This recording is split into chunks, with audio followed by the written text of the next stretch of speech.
গ্যাসের দাম বৃদ্ধি, স্বাস্থ্য বীমার উপর জিএসটি চাপানো, সেই সঙ্গে জীবনদায়ী ওষুধের মূল্য বৃদ্ধি, আর এই বিজেপি এবং সিপিএম এর চক্রান্তে শিক্ষকদের চাকরি যাওয়ার প্রতিবাদে আমরা রাস্তায় নেমেছি। শর্মিলাও হিন্দু, আমরাও হিন্দু, ওরা ভাবে না যে ওরা একাই হিন্দুরই যারা নিয়ে নিয়েছে রাম অবতার, সবাই এসেছে।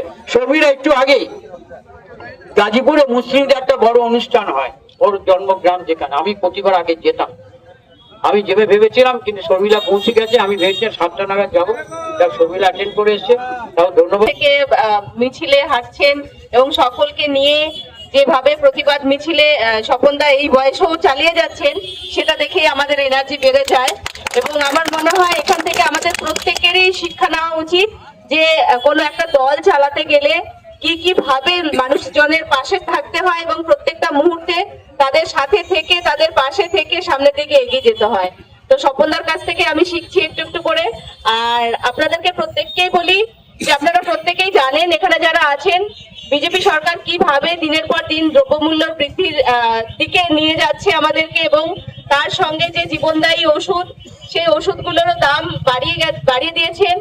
এবং তার সাথে জিএসটি যেটা বলছিলেন যে আমাদের জীবন বীমার উপরও জিএসটি, মানে এটা ভাবা যায় না।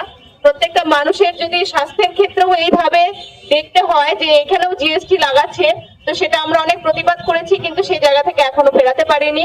তো যাই হোক, তো বিজেপি সরকার প্রত্যেকটা মুহূর্তে মানুষের থেকে দূরে সরে যাচ্ছেন, মানুষের সমর্থন থেকে তারা অনেক অনেক দূরে আছেন।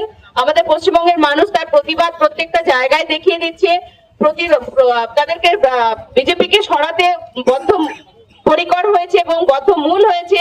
আর আমার মনে হয় সামনে যে 26-এর বিধানসভা আছে, সেখানে নিশ্চয়ই তার প্রতিফলন সবাই দেখতে পাবে। তো সেই কথা বলে, আর এখানে সিপিএম এবং বিজেপি সকলে মিলে যেভাবে পশ্চিমবঙ্গকে কলুষিত করার চেষ্টা করছে এবং প্রত্যেকটা ক্ষেত্রে তার আমরা দেখতে পাচ্ছি তার নিদর্শন, তার বিরুদ্ধে আমরা কথা বলবো। তারা যখনই আমাদের এগেনস্টে কখনো কিছু করতে আসবেন, আমরা নিশ্চয়ই মানুষের কাছে সত্যটাকে তুলে ধরবো। এইটুকু বলে প্রত্যেককে আমি আবার শুভেচ্ছা অভিনন্দন জানিয়ে আমি বক্তব্য শেষ করছি। আমি আসলে ভেবেছিলাম